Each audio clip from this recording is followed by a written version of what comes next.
tonight's producer, the master of mystery and adventure, William N. Robson. We are honored to bring you one of today's most talented actresses, Miss Sarah Churchill, starring in one of yesterday's most chilling tales, The Signalman, by Charles Dickens. More often than not, a classic suffers in transition from one medium to another. The transcribed play you are about to hear is an exception to this generality. The late, great writer-director Irving Reese, in his adaptation, has given a dimension to the story that the late, great Charles Dickens never imagined.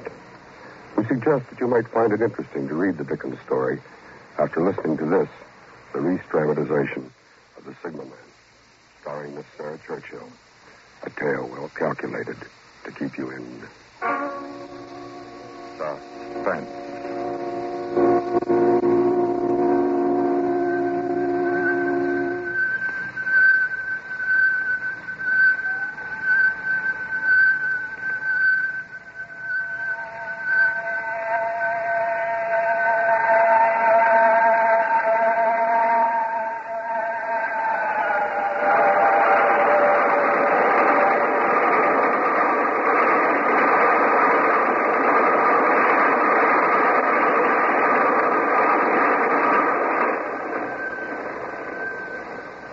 It had smashed by, like a wounded monster screaming in pain, and disappeared into the dark tunnel.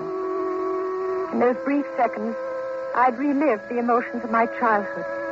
I still trembled with the child's terror and fascination that had surged through me the many times I stood here, 20 years before.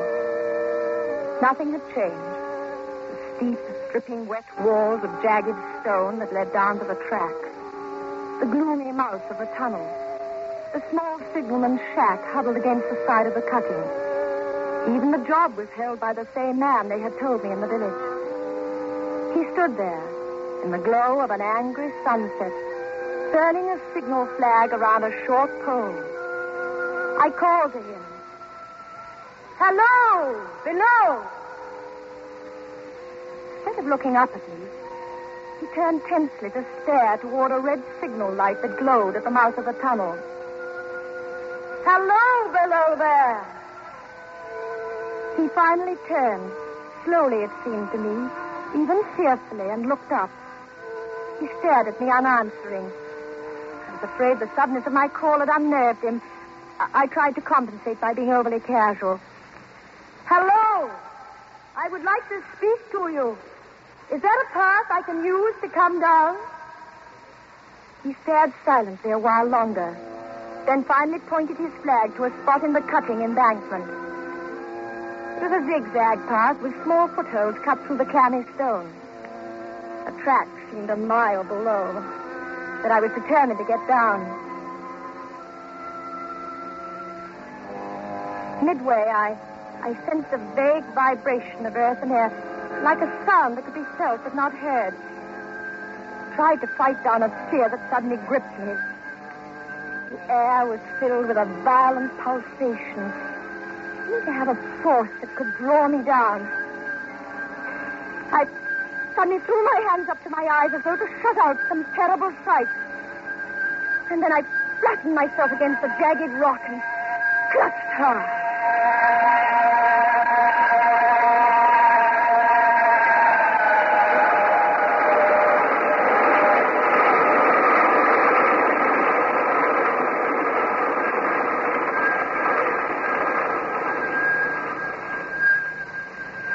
Then I was angry with myself, ashamed of this uncontrolled childish reaction.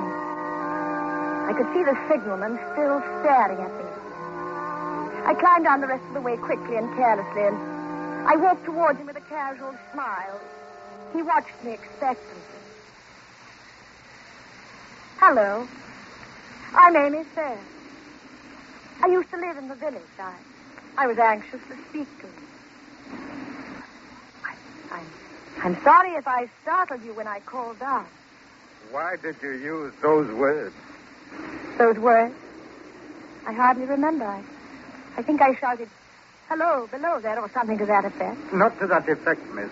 Those were the very words. I know them well. Admit those were the words. All right. I admit. Why did you use them? Well, you were below. I wanted to attract your attention, so I called, "Hello, below there." Seems logical, doesn't it? Aye, miss. If you had no other reason. Well, what other reason could I possibly have?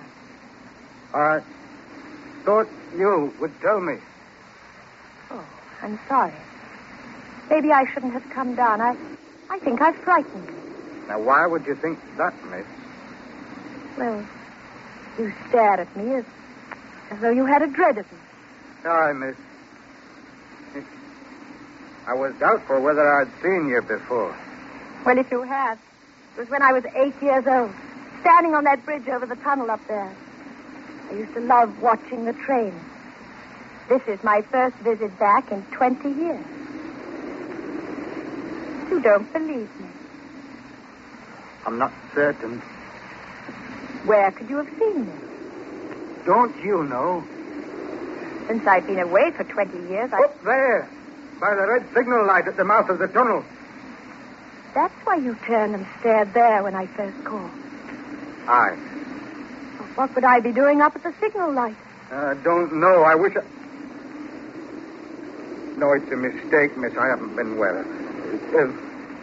What is it you wish to speak to me about? Well, I'm a writer. I wanted to interview you. Me? Why, miss? Well, my magazine does a weekly biographical piece on interesting people and unusual occupations. It's called Close-Up. Aye, miss. I've read them. You have? You seem surprised. Well, I'm pleased, perhaps. Well, that one's so unsophisticated as I really didn't mean that. Well, there's a bit of a fire in my shack. It'd be more comfortable for you there. Won't you come in? Yes, thank you. My, this is a lonely post. Visitors must be rare. Aye, miss. The branch superintendent makes an annual inspection. Yeah, and that's all. Except for... Yes? Come in, please. Oh, how snug and comfortable. Aye. Most of my waking life is spent here. I've tried to make it pleasant. And you've succeeded. You were speaking of visitors, just as we came in. I'll put this chair nearer the fireplace. One chilled out there. I say, you have a fine collection of books. Aye. They've given me much companionship in the long nights. Pretty weighty companions. Gibbon's Decline and Fall, Burton's Anatomy of Melancholy, Darwin's... Did they surprise you again, miss? May I be frank? I'll have to be if I'm to succeed with the article. My editor is only interested in... Odd? Well, the unusual. And the level of my reading seems above the level of my station. Not many people in any station these days... Oh, come now, miss. Was you call for frankness? All right. Why would a man with a mind capable of absorbing these subjects stay on a desolate job like this? Well, you see, when I was a young man, I became very interested in the natural philosophies. I set my course, I studied hard, planned the future. And then I ran wild, miss. I misused my opportunities. I went down, and I've never risen again. Oh, I've no complaint. I've made my bed. It's too late to make another. Maybe you gave up too soon. No, miss, no. There are forces beyond us that shape us. One must know when not to resist, miss. Oh, I might have blooded myself a while longer, but I knew. I took this position 34 years ago. And you've never regretted? Oh, no. Not until it... Until what? Won't you please tell me? You first tell me what brought you here. But I have. Well, you said nothing of what made you think of this place specifically. There are many places and people. Well, I told you. I used to come here as a child. The train frightened and fascinated me. I've always remembered it vividly through the years. I promised myself that one day I would come back and do a story on it. Good subjects aren't easy to find to me. Why did you choose just now to come? These ideas germinate in a writer's mind for a while, and then an impulse... And you were drawn here. You say that as though mystic forces were involved. It was much simpler, I assure you. I'd been working hard. I decided that a few days in the country would do me good. I planned to use them profitably by doing a story on you. But you might have come to that decision last month or last year. Well, that's true, but I can't see why you attach such special significance to the fact that I...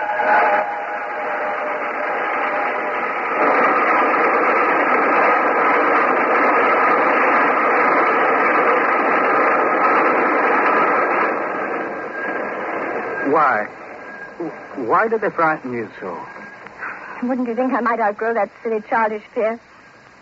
If I was drawn here, as you say, I guess it was to see whether I had. The modern psychiatrist would say it was a desire to relive a childhood experience. Aye, miss. There are many answers. Philosophers have even speculated on the possibility that the future can intrude on the memory as well as the past. But surely you don't believe that. I believe only in the evidence of my five senses. May I ask, why did you go to the door? To check the tunnel light. But does it need to be checked so often? You did before we came in. Why are you staring at me so? Was I staring at you? Please, something is preying on your mind. Can't you tell me? The fire needs stirring. You're avoiding my question. There's nothing here, miss. Your coming was a mistake. An old man in a railroad tunnel, it would require considerable imagination to make an interesting story of that. What exactly are your duties? Oh, their responsibilities more than actual work, miss. Exactness and watchfulness are required most. Seeing that the signals operate, turning the switching handle now and then, listening to the telegraph ticker to see if the post is wanted. Not much else.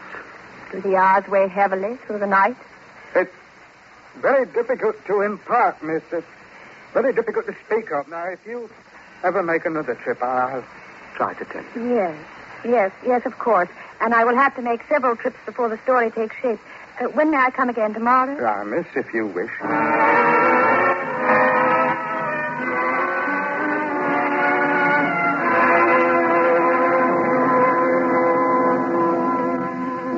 I returned the next night as the distant clocks were striking 9. The signalman waited for me at the bottom of the cutting with his white light shining.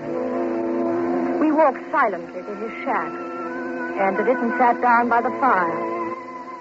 I didn't wish to press him, so I said nothing. He stared at the burning embers for a moment and then turned to me. I'm going to tell you, miss, as best I can, what troubles me. I'm glad. I mistook you for someone else last night. That troubles me. The mistake. There's someone else. Who is it then? I don't know. What does it do? But this time it stands with its left arm across its face. The right arm is waved violently this way. As though to say, for God's sake, clear the way. Clear the way. You've heard those words? Oh, no, I'm not certain, not about those specific words, but I have heard it called before. When? Well, one moonlight night about a year ago, I was sitting here when I heard a voice cry, "Hello! Hello there!" That's why you were startled when I used the word. Well, I ran to the door and I looked out and I saw this someone else standing up there by the red light near the tunnel, waving its arm as I just showed you. The voice was hoarse with shouting and it cried, "Hello! Below there! Look out! Look out!" And I caught up my lamp and I ran towards the figure calling, "What's wrong? What has happened? Where?" And when I got to the light, it was gone. Did you see where? Well, the tunnel was the only place it could go without passing me. Oh, I ran into the tunnel, 100 yards or so, and I searched around with my light. Then I ran back here and I telegraphed both ways. An alarm has been given. Is anything wrong? And the answer came back both ways. All's well. Of course. Now I'm going to take advantage of last night's permission to be frank. You've been here more than 30 years, haven't you? Huh? It isn't the most cheerful place in the world, with that moaning wind through the tunnel and the wild harp it makes of the telegraph wires. It's understandable that you could have the illusion you've heard a call. And anyone staring at the dark long enough as you did from the door could imagine seeing something. You've let it prey on your mind so long, it seems real. I was not...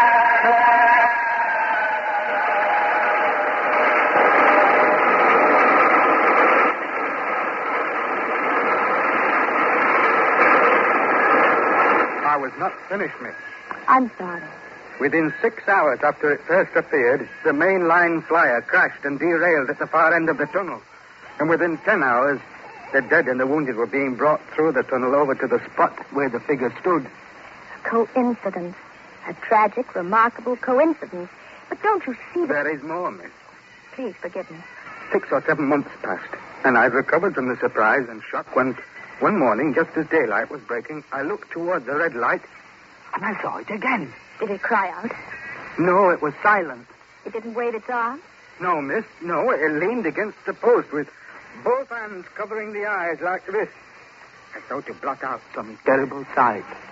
That's why you asked me why I had put my hands to my eyes as I came down the path. Aye, miss, you called out the words it used the first time, and you covered your eyes as it did the second time. Go on, please. Well, that very day, as the train came out of the tunnel, I noticed a confusion of hands and heads at one of the coach platforms. And something waved. I saw it in time to flag down the engineer. He applied his brakes, but the train drifted past here, about 100 yards. As I ran up to it, I heard terrible screams and cries.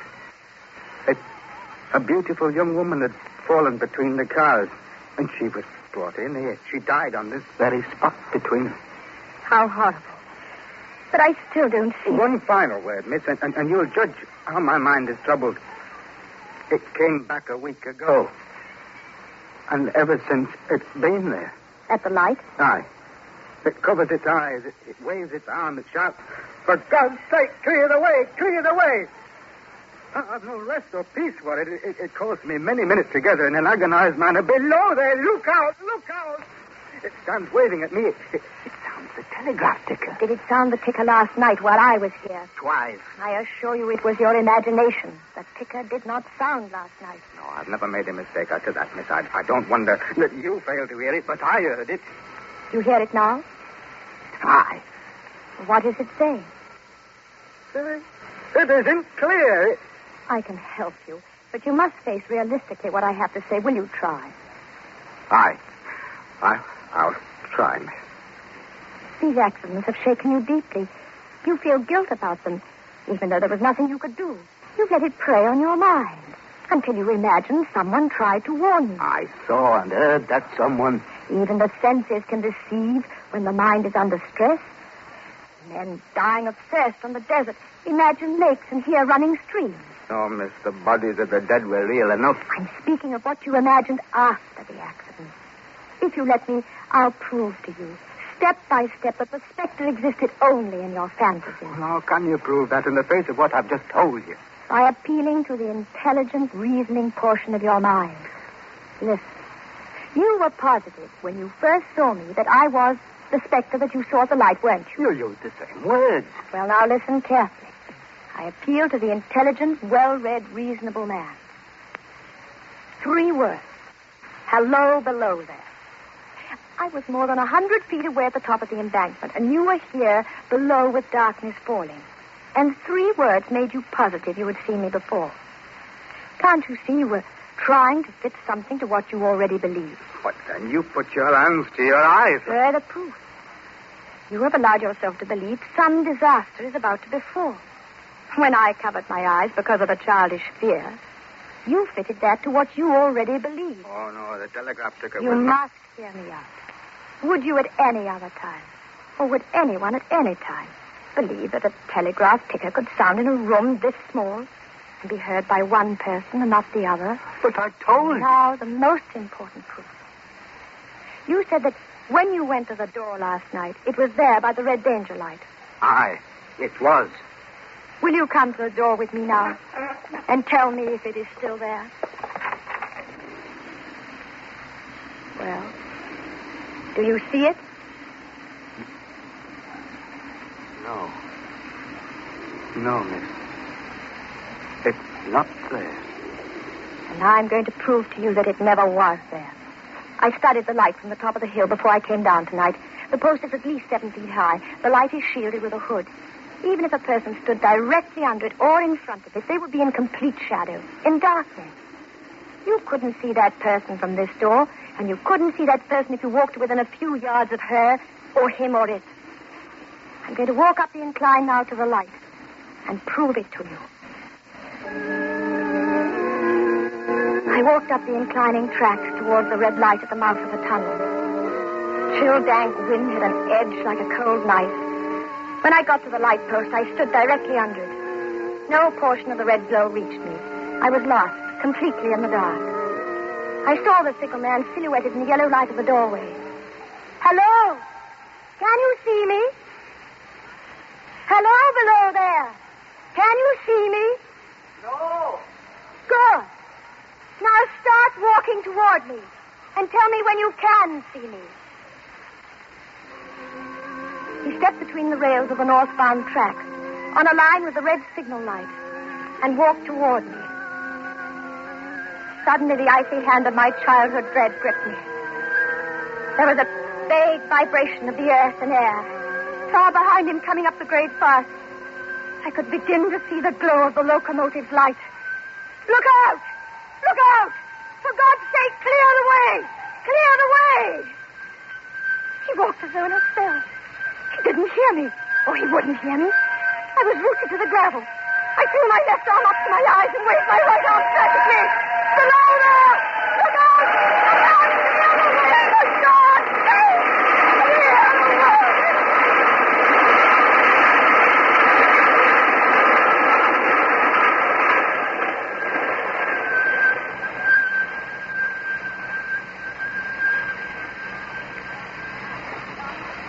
Long after it was over, they found me, still standing there, both of my hands up to my eyes, to shut out the terrible sight.